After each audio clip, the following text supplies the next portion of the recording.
네, 안녕하세요, 여러분. 예. 오늘 주말이라서 그런지 제가 이제 그 사회 이슈에 대한 그 한 가지 영상을 좀 더 올리겠습니다. 예. 뭐, 너무 많다 싶으신 분들은 좀 양해 바라고요.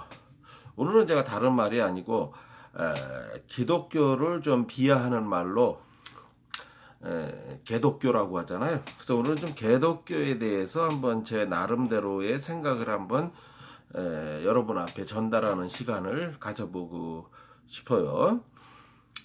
저는 개인적으로 이런 생각을 가지고 있습니다.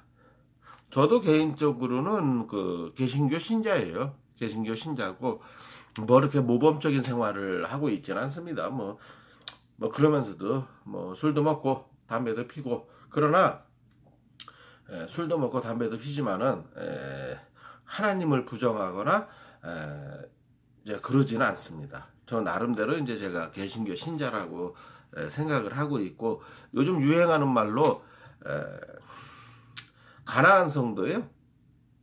예, 이제 가나안 이제 혹시 모르시는 분을 위해서 말씀드린다면 이제 거꾸로 읽으면 안 나가지요. 교회를 안 나간다는 말이겠죠. 안 나가나 그러나 이제 교회를 안 나가는 것이 하나님과 단절한 것은 아니다. 그래서 이제 뭐 혼자 기도도 하고 성경도 읽고 혼자 이제 뭐 그러는 성도들이 지금 뭐 100만을 넘어 200만 그 사이라는데 뭐 저도 그 중에 한 명이라고 보시면 돼요.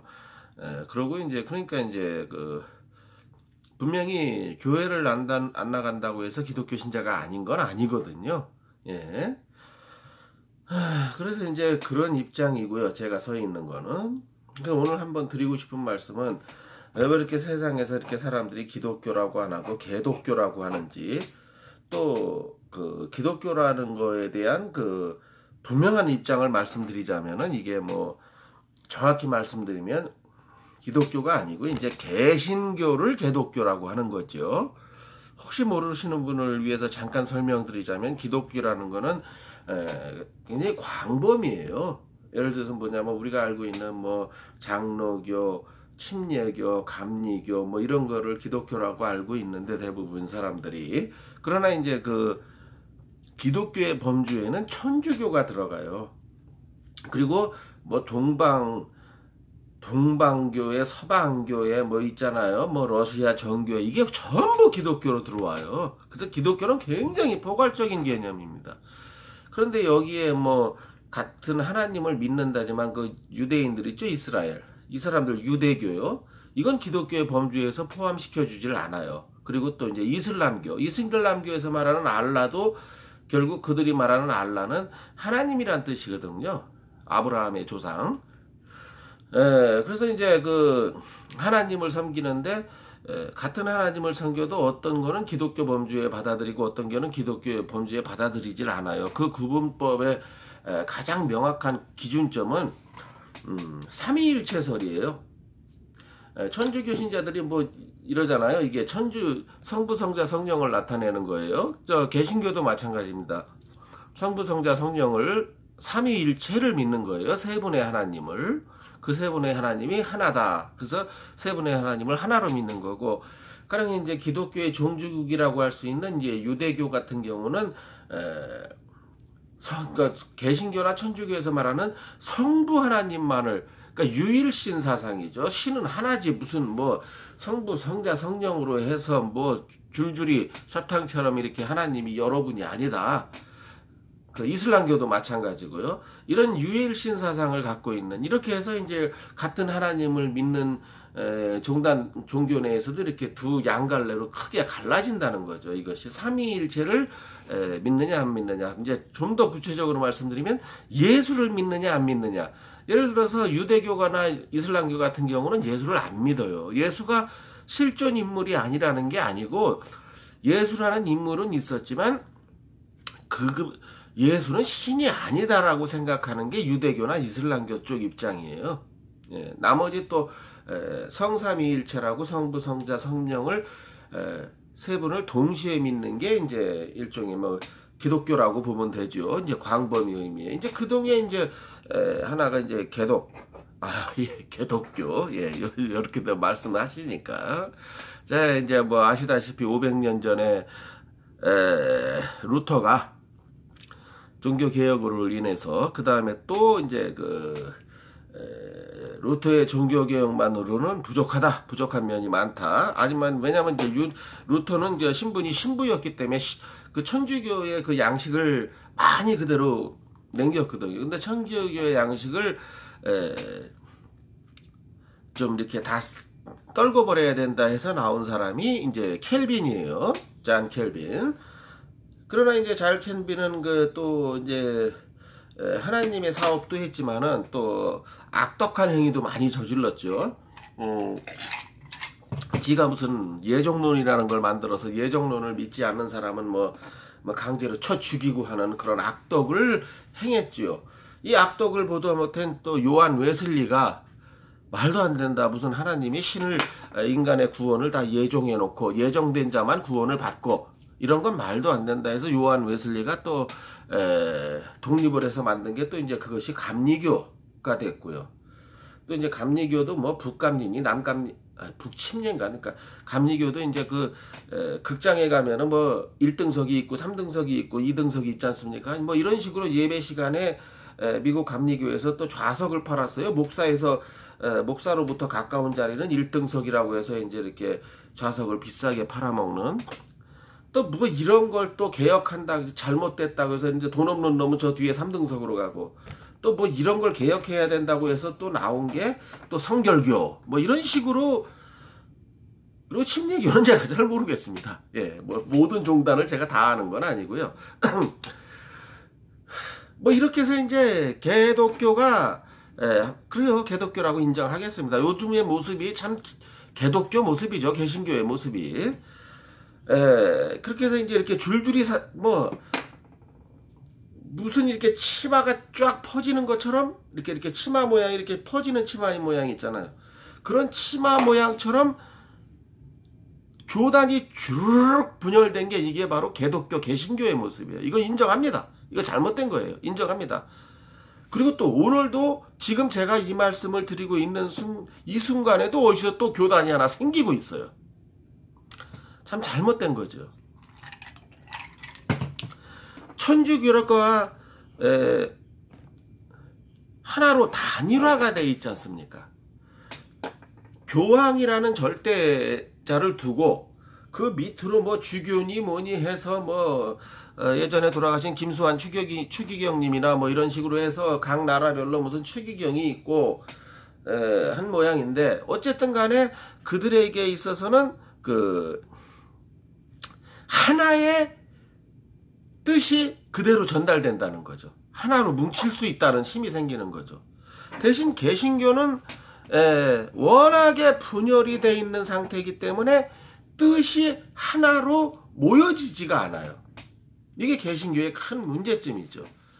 그러면 갑자기 반공을 말하던 놈이 왜 갑자기 이제 종교 얘기냐 하시겠지만은 제가 먼저 바로 앞에 올린 영상에서처럼 한기총 회장 목사의 어떤 발언을 제가 이렇게 언급하는 발언을 하지 않았습니까? 전광훈 목사의. 그런데 문제는 여기서도 벌써 지지하는 층과 반대하는 층의 목소리가 지금 같이 막 쏟아 올라와 그냥 무슨 용암이 불충들듯이 쏟아져 올라오고 있어요. 개독교 내에서요. 그러나 천주교 내에서는 이런 모습이 안 보여요. 왜냐하면 교황이 무슨 말을 하면 그게 틀렸든 말았든 일단 순종하고 보는 게 천주교의 모습이거든요. 그러니까 내가 지금 하고 싶은 얘기가 뭐냐면은 교회가 바로서야 나라가 선다. 이런 말이 연결이 되기 때문에 그러면 더 정확히 말하면은 교회뿐만이 아니고 종교가 바로 서야 나라가 선다. 이게 더 정확한 의미가 되겠죠. 어떤 개독 목사 중에 하나는 듣는 분들이 속 시원하게 하기 위해서 제가 오늘은 개신교를 개독교라고 하겠습니다. 저 자신도 그 종교에 좀 이렇게 발을 담그고 있는 사람이지만요. 개신교가 오늘날 이렇게 분열된 것은 하나님의 높은 뜻이래요. 이런 개소리가 있습니까? 그 이유인즉슨 인간에게는 다양한 의견과 다양한 목소리가 있기 때문에 그 다양한 목소리와 다양한 그 인간의 사상을 반영하기 위해서 이렇게 갈라져 있기 때문에 나하고 맞는 교회를 찾아갈 수 있는 선택권을 주신 하나님의 은총이라고 이런 개소리를 하더라고요. 그러면은 사람이 100명이면 100가지의 생각, 100인 100색이라고 하지 않습니까? 그럼 한 명당 교회가 하나가 있어야 되겠네요. 이런 개소리를 하는 목사의 논리대로라면 말도 안 되는 소리죠. 같은 성경을 보면서 뭐 조금의 이견이 있을 수는 있지만 무슨, 그래서 이제 여러분들이 요즘 젊은이들은 잘 모르시겠지만 설사 교회를 다니시는 분들이라고 할지라도 지금 1980년대 초반 중반 정도에 찬송가라는 게, 교회 가면 부르는 찬송가라는 게 통합이 됐어요. 뭐 감리교, 기독교, 침례교, 뭐 성결고 따지지 말고 우리가 찬송가를 하나로 통합해서 하나님께 찬양을 드리자 하는 그런 목표에서, 자 보세요. 이게 통합이 되지 가는 게 좋으니까 찬송가를 통합한 거 아니에요. 제가 그 80년대 이전에 그럼 교회 상황은 어땠느냐, 제가 그 말씀을 잠깐 드리자면은 젊은 분들을 위해서요. 내가 설사 같은 장로교회를 다닌다고 해도 장로교회 이게 뭐 있어요. 뭐 저 통합이니 합동이니 뭐 고신이니 백서 고신, 이게 뭐 한 130개가 넘는 장로교회 내에만 지금. 그러면 어떤 현상이 벌어져? 그리고 거기다가 장로교회 내에만도 100여 개가 넘는 교단이 존재했는데 거기에 뭐 천주교 천주교 빼고요. 성결교, 침례교, 감리교 뭐 해가지고 이렇게 갈라진다면, 그래서 그 당시에는 교회예요. 찬송가가 교회마다 다 틀렸어요. 그래서 예를 들어서 내가 일요일날 내가 다니는 교회를 가면은 별 문제가 없는데, 예를 들어서 수요 예배 같은 경우에 자기가 다니는 교회를 못 가고 집 앞에서 가까운 교회를 가게 된다면 어떤 현상이 생겼냐면은요. 그 당시에는 교회에 이제 목사님이 설교하는데 이제 사회자라고 있어서, 요즘은 뭐 보통 교회들이 사회까지도 목사님들이 한꺼번에 다 보시더라고요. 이제 그게 좀 많이 교회 문화가 또 바뀐 거지요. 그런데 그 당시 사회자가 뭐라 그랬냐면은, 저희 교회를 다니시는 분은, 그러니까 예를 들면 찬송가 37장을 부르시겠습니다. 저희 교회를 다니시지 않는 분 중에서 우리 교회에 오늘 출석하신 분이 계신다면 혹시 새 찬송가, 그 당시에 뭐 찬송가가 있고 새 찬송가라는 게 있었거든요. 우리 37장에 해당하는 새 찬송가는 57장, 또 합동 찬송가를 가져오신 분께서는 뭐 87장, 그도 저도 아닌 찬송가를 가져오신 분께서는 옆에 사람과 같이 봐주시기 바랍니다. 그 찬송가에는 없으니까. 이게 1980년대 이전에 실제 팩트 사실이에요. 제가. 그래서 이거를 갖다 이래서는 안 되겠다 해서 개신교가 이제 찬송가를 통합하면서 이제 이 개신교의 통합의 어떤 기초, 주춧돌로 삼는다는 어떤 이런 걸 떠들어댔어요. 근데 그 이후의 상황은 어떻게 변했습니까? 교회는 오히려 더 분열됐어요. 1980년대 이전에는 교회가 뭐 한 5, 60갈래로 갈라졌었는데 지금은 360갈래로 갈라져 있어요. 현재. 아니 찬송가 통합이 좋은 거라서 통합을 했는데 교회는 왜 더 분열된단 말입니까? 그리고 또 얼마 전에 그 명성교회가 그 세습 문제를 가지고 문제가 많을 적에 그 JTBC에서 나와서 어떤 그 명성교회 장로놈이라는 놈이 그 손석희하고 통화를 하면서 만약에 이제 당신들의 세습의 뜻이 통합 측 교단에 의해서 거부된다면 어떻게 하겠냐면 뭐 최종적으로 우리는 뭐 교단을 하나 새로 만들어서 독립해 나갈 수도 있다, 이런 말을 하지 않았습니까? 장로란 놈이. 이런 식으로 교회가 교단이 생기는 거예요. 그러니까 수틀리면 생기는 게 교단이에요. 그러니 이게 어떻게 아까 말한 대로 이렇게 줄줄이 사탕으로 갈라지는 게 어떻게 이게 하나님의 뜻이란 말입니까?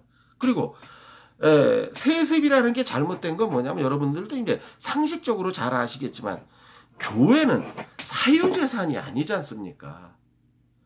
교회가 불국사고 해인사고 이게 주지스님 재산이 아니잖아요. 그렇듯이 목사의 재산이 아니란 말입니다. 교회도 똑같은 원리로. 그런데 이제 불국사나 해인사나 이런 건 수천 년 전에부터 내려오는 뭐 국가 그 유물이기도 하고요. 국가 보물이니 뭐 이렇게 해서 지정되는 것도 그런 것도 있지만 교회는 또 이런 걸 내가 개척한 교회다. 그러니까 말하자면 가게로 말하면 내가 세운 슈퍼마켓이다 이런 얘기죠. 그러니까 내 아들한테 물려주는 것이 당연하다. 슈퍼마켓을 세리고 세탁소를 만든 다음에 아들한테 물려주는 거는 그거는 가합니다. 맞는 말이기도 하고요. 교회는 아니라는 거죠. 교회는 내가 세웠다고 해서 내 사유재산이 아니에요. 왜냐하면 명성교회 그 김사만이도 그 상가 건물에서 시작했다고 하지 않습니까? 그럼 상가 건물에서 오늘날 그 강동구에는 그 어마어마한 그 건물과 부동산 이렇게 그러면 이게 지 돈으로 산 거예요? 교인들 헌금으로 산 거 아닙니까? 이거는 좋아요. 요즘 법률대로 따져도 이거는 어떻게 보면 공동의 재산이죠. 교인들의 헌금이 없었으면 지놈이 무슨 수로 이런 많은 부동산을 소유하게 됐단 말입니까? 그리고 800억이 넘는 어마어마한 비자금을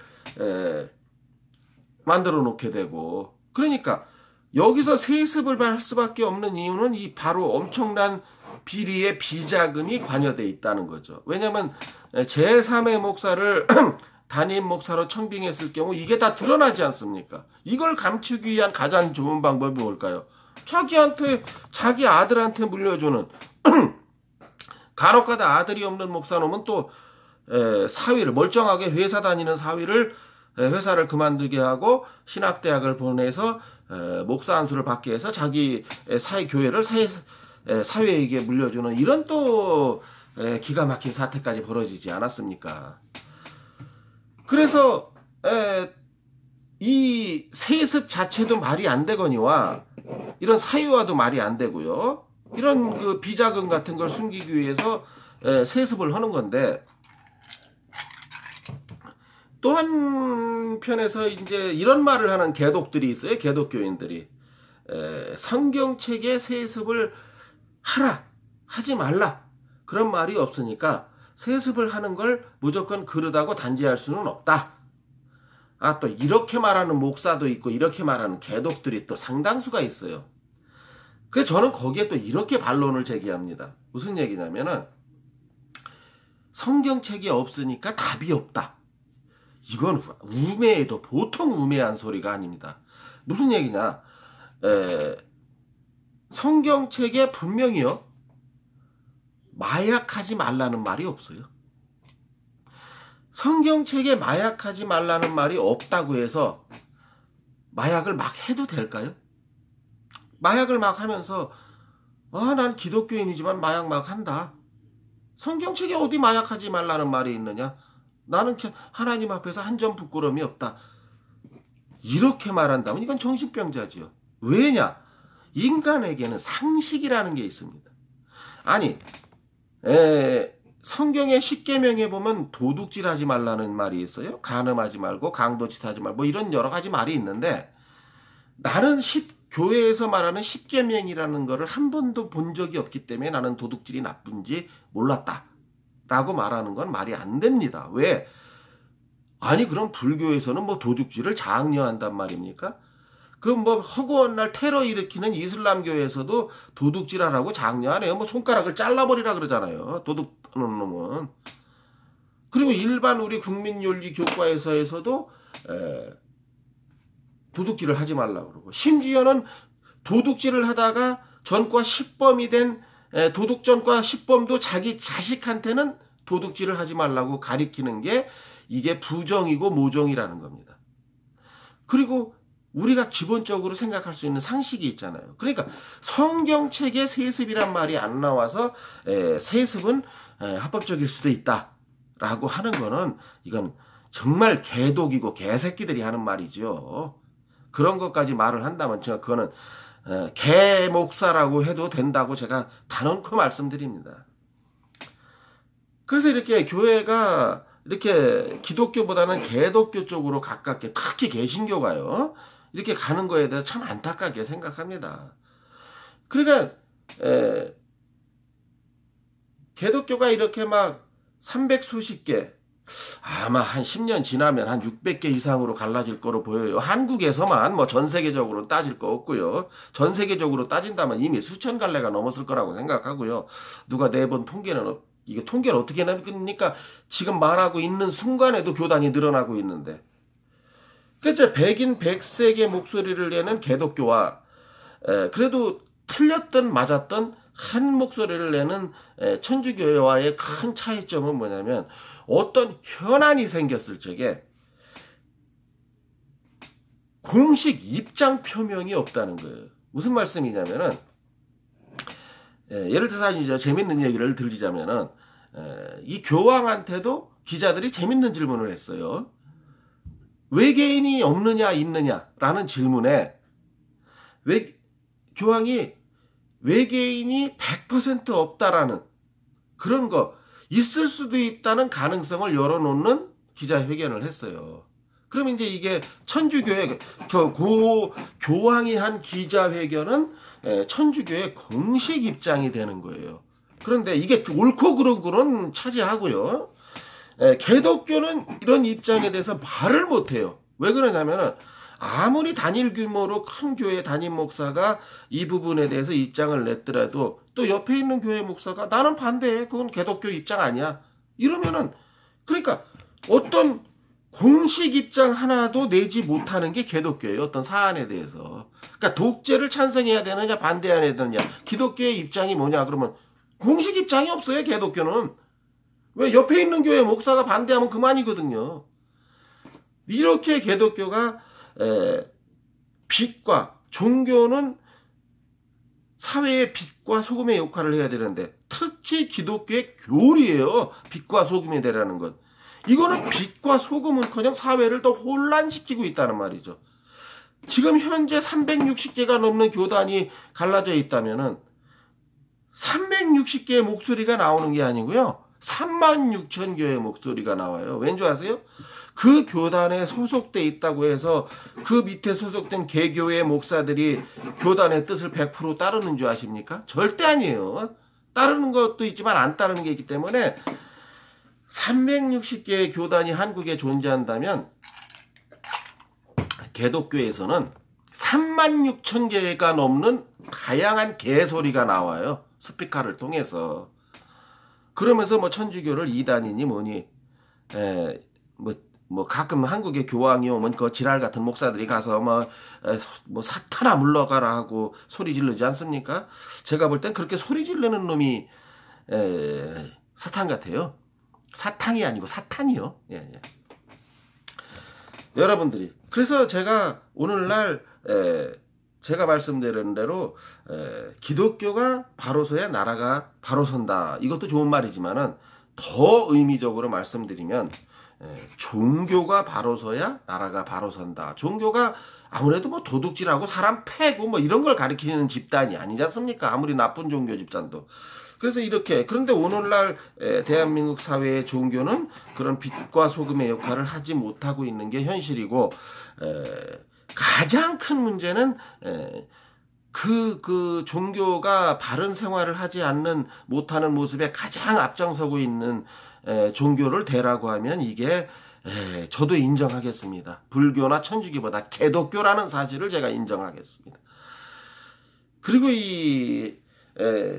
마지막으로 드리고 싶은 말씀은, 이제 뭐 불교니 뭐 이슬람교니 뭐 원불교니 뭐 하다못해 뭐 무당을 쫓아다니든 간에 그런 쪽 종교를 갖고 계신 분들하고는 상관없지만, 교회에서는 뭐 기도가 끝난 다음에 아멘, 또는 뭐 목사 설교 도중에 뭐 아멘 아멘 합니다. 이 아멘이 혹시 모르시는 분을 위해 말씀드린다면, 내 생각도 당신과 같습니다 라는 어떤 동의의 표현이에요.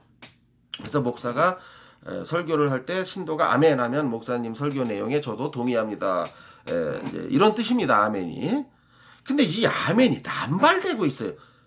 아멘이라고 할 때는 아멘이라고 하고, 노멘이라고 할 때는 노멘이라고 하는, 난 결코 동의할 수 없다는, 이런 주관이 있어야 되는데 요즘 그런 주관들이 없어져요. 여기에는 무슨 뒷얘기가 있느냐.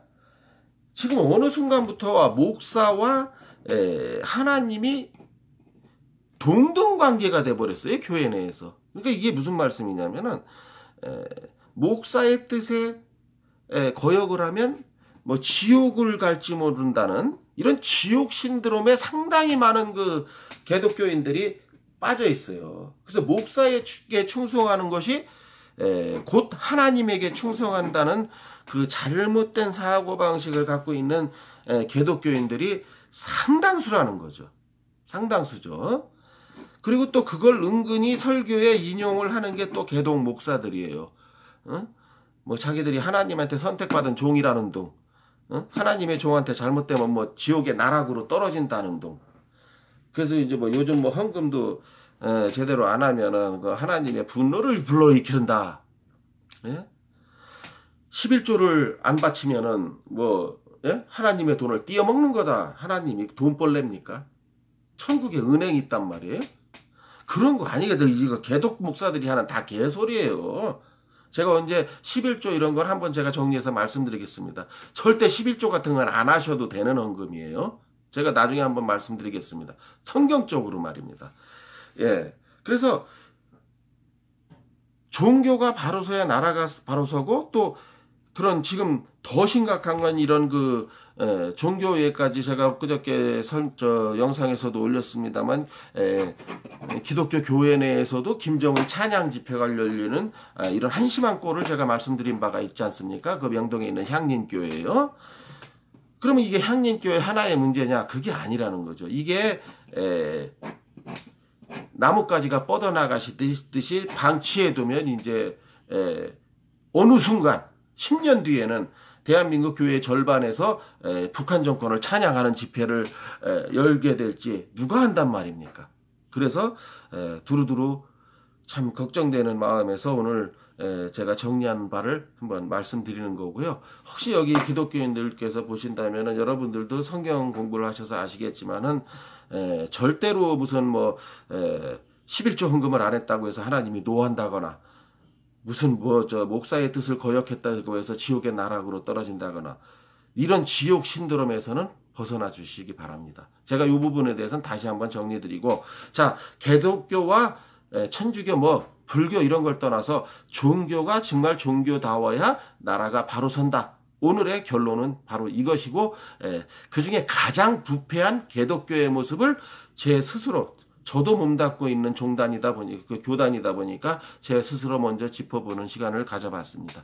예, 들어주시고 보아주셔서 감사하고요. 혹시 동의하셨다면 좋아요와 구독 버튼으로 저에게 호응해 주시면 많은 힘과 용기가 되겠습니다. 감사합니다. 다음에 뵙겠습니다. 안녕히 계세요.